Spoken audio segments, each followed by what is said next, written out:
అందరికీ ప్రేమపూర్వకమైన వందనాలు. దేవుని కృపలో ఈ ఉదయకాలము వాక్యం వింటున్న మీరు ఎంతైనా ధన్యులు అని చెప్పుకునటానికి ఏమాత్రము సందేహమేమి లేదు. ఎందుకంటే లోకపు వార్తల్లో అనేకమైన విచారాలు, అనేకమైన పరిస్థితులు. దేవుడు నిన్ను, నీ కుటుంబానికి వాక్యము చేత నీతో మాట్లాడటానికి ప్రభు ఆయన కృప చూపిస్తున్న దేవాది దేవునికి మహిమ కలుగునుగాక. పరిశుద్ధ గ్రంథములో నుండి పరమగీతములు 8వ అధ్యాయం 13వ వచనాన్ని చదువుదాం. ఉద్యానవనములో పెంచబడిన దాన, నా చెలికత్తెల యొక్క నీ స్వరము వినగోరుదురు. నేను దానిని విననిమ్ము. నీ స్వరము వినగోరెదరు. ఈరోజు ఈ వాక్యములో సొలొమోను రాసిన పరమగీతములు. వాక్యము చెబుతున్న మాట, నీ స్వరము వినగోరెదరు. దేవుని సన్నిధిలో సంఘం,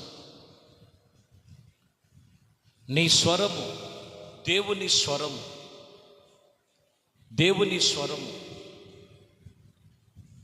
మనము నీ స్వరము ఎక్కడ వినబడుతున్నది, ఎలా ఉన్నది అనేది ఈరోజు మనము కొన్ని విషయాలు మనం జ్ఞాపకం చేసుకుందాం. పరమగీతములు 2వ అధ్యాయం 8వ వచనములో, ఆలకించుడి, నా ప్రియుని స్వరము వినబడుచున్నది, ఇదిగో అతడు వచ్చుచున్నాడు, గంతులు వేయుచు కొండల మీద, ఎగసని దానిని మెట్టల మీద అతడు వచ్చుచున్నాడు. ఇక్కడ మనం చూస్తే నా ప్రియుని స్వరము వినబడుచున్నది.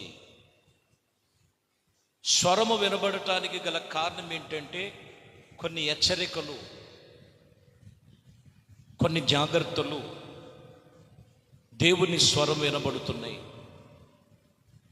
వాటి ప్రకారముగా ఆ స్వరము మనము వినగోరిన వారమై, ఆత్మ సంబంధముగా మనము నిలిచిన వారముగా ఉండాలి. అదే 2వ అధ్యాయం 12వ వచనములో, దేశమంతటా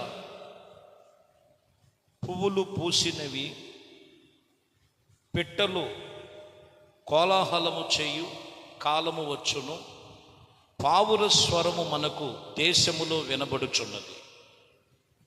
పావురము స్వరము వినబడుతున్నది.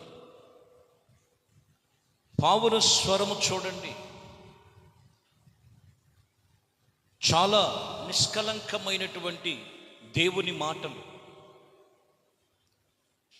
చాలా జాగ్రత్తగా మనము ఆ మాటలు, ఆయన స్వరము వినబడుతున్నటువంటి మాటలలో ఈరోజు మనము ఆ మాటలకు లోబడి ఉండాలి. ఆ మాటలలో నువ్వు అలవర్చుకోవాలి. ఆ మాటల ప్రకారంగా నువ్వు నడుచుకునే విషయాల్లో జాగరూకులై ఉండాలి.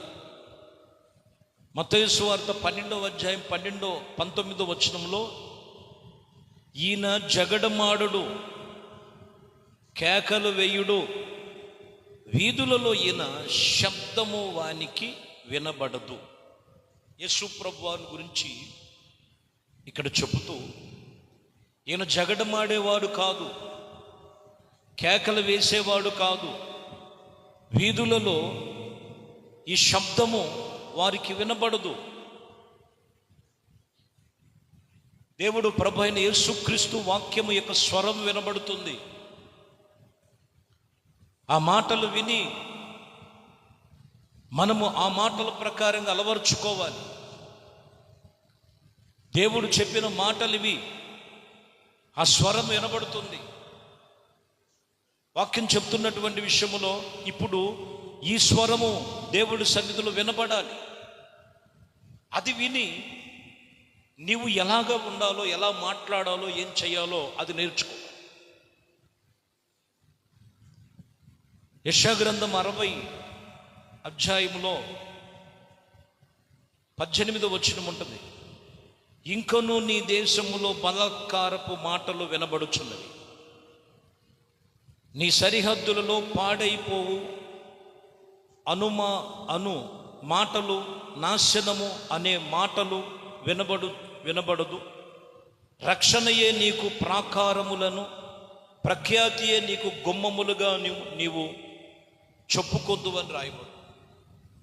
ఏ వినబడవంటే అక్కడ బలాత్కారము కలిగిన మాటలు ఉన్నాయి. నీ సరిహద్దులలో పాడైపోదు, ఇదిగో నాశనం అనే మాటలు వినబడదు. రక్షణే నీకు ప్రాకారములుగాను, ప్రఖ్యాతియే నీకు గుమ్మములుగా ఉంటాయి. ఎప్పుడనంటే ఆ స్వరము వినగోరును వారు. ఏ స్వరం వింటున్నావు? వాక్యము ఈ రీతిగా వినిపిస్తున్నప్పుడు వాక్యం పూర్తిగా చూసేవారు ఎంతమంది? ఆ విన్న వాక్యమును బట్టి నీ మాటలు, నీ ప్రవర్తన, నీ ఆలోచన విధానాలు మార్చుకునేవారు ఎంతమంది? లోకములో ప్రాకారాలను పాడు చేసే మాటలు, నాశనకరమైన మాటలు, దుర్మార్గపు మాటల నుంచి దేవుడు నిన్ను రక్షించి ప్రఖ్యాతి కలుగు చేసి, ఇదిగో నిన్ను ఒక ఖ్యాతికి ఆయన కలుగు చేయటానికి ఆయన స్వరము వినబడుతున్నది. ఆ మాట విని మనం ఆయనకి లోబడి ఉండాలి. మనము లోబడి ఉండాలి. చూడండి, పరమగీతాలలోనే మనము చూస్తే 2వ అధ్యాయం 14వ వచనంలో, బండ సందులలో ఎగురు నా పావురమా, బేటు బీటులలో నాశ్రయించుకున్న నా పావురమా, నీ స్వరము మాధుర్యం, నీ ముఖము మనోహరము, నీ ముఖము నాకు కనబడనిమ్ము, నీ స్వరము నాకు వినబడని. బండ సందులలో ఆశ్రయంగా చేసుకున్న పావురమా, నీ స్వరము మాధుర్యం, నీ ముఖము మనోహరం. ప్రభు అయిన యేసుక్రీస్తుని గురించి పోల్చి మాట్లాడుతున్న మాటలు. ఆ స్వరము కలిగిన దేవుని మాటలు వింటున్నటువంటి మీరు ఎంతో ధన్యులు, ఎంతో ధన్యులు. ప్రియమైన దేవుని బిడ్డలారా, లేఖనాలు సెలవిచ్చినటువంటి మాటలు మనం చాలా జాగ్రత్తగా మనం వినాలి. కాబట్టి ఆ స్వరము వినబడుతుంది. ఆ వాక్యము నీ కొరకే. నీ స్థితిని మార్చుకో, నీ మాటలు మార్చుకో, నీ ప్రవర్తన, నీ ఆలోచన విధానాలు ఎలా ఉన్నాయో మనం సరిచేసుకొని ఏ స్వరం వినబడాలంట, వినగోరాలనుకుంటాను ఆ మాట. ఇదిగో నీ స్వరము మాధుర్యం. లేని ఎడల లోకములో మనం చూస్తే అర్థమైందండి, నానా విధమైనటువంటి వినబడుతున్నాయి. నిర్గమకాండములో 32వ అధ్యాయం 18లో అక్కడ రాయబడిన మాట, అతడు అది జయధ్వని కాదు, అపజయధ్వని కాదు, సంగీత ధ్వని నాకు వినబడుచున్నదనెను. సంగీత ధ్వని నాకు వినబడుచున్నదని చెప్పాను. ఈరోజు మన దేవుడు ప్రభువైన యేసుక్రీస్తు స్వరము వినగోరుదురు. వినండి, ఆయన వాక్యమే వినండి, ఆయన మాధుర్యమును చూడండి. ఆయన చెప్పినటువంటి ఆత్మ సంబంధమైనటువంటి దేవుని మాటలు విన్నట్లయితే మధురాతి మధురం. అక్కడ నాశనం ఉండదు, అక్కడ దోషములు ఉండవు, అక్కడ ఇదిగో ఆ సరిహద్దుల్లో పాడైపోయింది, నాశనం అయిపోయిందన్న మాట వినబడదు. రక్షణే నీకు ప్రాకారములు, ప్రఖ్యాతియే నీకు గుమ్మములుగా ఉంటాయి. కాబట్టి ప్రియమైన దేవుని బిడ్డలారా, దేవుని వాక్యాన్ని వినటానికి, చదవటానికి, ప్రభు యొక్క ఉపదేశములో కట్టుకొనటానికి నువ్వు ఇష్టపడు. ఆ స్వరము నీకు వినగోరుచున్నావా? నువ్వు ఖచ్చితంగా విను. దేవుని మాటలు విడిచిపెట్టద్దు. ఆయన మాట మాధుర్యం, ఆయన ముఖము మనోహరం. ఆ మనోహరమైన ముఖములో ఆయన సన్నిధిలో వచ్చుచున్న మాటలే దేవుని వాక్యం. ఆ వాక్యమును బట్టి నీవు ఆ మాటలు వినగోరటానికి విశ్వాసముతో దేవునితో నిబంధన చేసుకో. అంటే రీతిగా ప్రభు నిన్ను అన్ని విషయాల్లో ఆయన కృపలో నిన్ను స్థిరపరిచి నడిపించి ఆయన స్వరము నీకు నీ కుటుంబానికి వినబడును గాక. ప్రార్థన. పరిశుద్ధుడా, ప్రేమ కలిగిన తండ్రి, దయగలిగిన మా ప్రభా, మీ శ్రేష్టమైన నామానికి స్తోత్రాలు. ఇదిగోనైనా నా ప్రియుని స్వరము వినబడనిమ్మని చెప్తూ, నీ స్వరము వినగోరు వారుగా ప్రతి ఒక్కరు బండ సందులో ఎగురు పావుర వీటి ఆశ్రయించుకొని, ఇదిగో వాటిలో వినబడుతున్న మీ స్వరం మాధుర్యం, మనోహరమైన మీ సన్నిధిలో మీ వాక్యములను బట్టి తమ జీవితములు, తమకిచ్చినటువంటి లోకములో ఆ మాటలు ఈ మాటలు కాదు, కానీ ఆత్మ సంబంధమైన దైవికమైన మాటల చేత తమ ఆత్మీయ జీవితమును కట్టుకొనటానికి మీ కృపను అనుగ్రహించి పరిశుద్ధపరచమని నజరేయుడైన యేసుక్రీస్తు నామములో ప్రార్థించి వేడుకొనుచున్నాము తండ్రి. ఆమేన్. ప్రభు మిమ్మల్ని దీవించి ఆశీర్వదించును.